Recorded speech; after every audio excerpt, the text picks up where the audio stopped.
Observing Rhizopus. The aim of this activity is to observe Rhizopus under the microscope. Materials required for this activity are a loaf of bread, spray bottle, dropper, watch glass, forceps, cover slip, permanent slide, and compound microscope. Take a slice of bread and keep it in a plastic bag. Sprinkle some water in the bag and seal it, leaving some air into it. After a few days, you can observe a black or grey or green fine structure grow on the bread.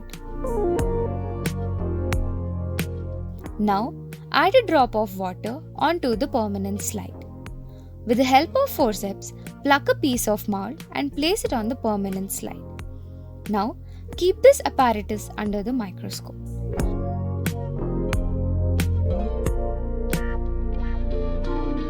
You can observe that bread mold consists of fine thread-like projections called hyphae and knob-like structure known as sporangium.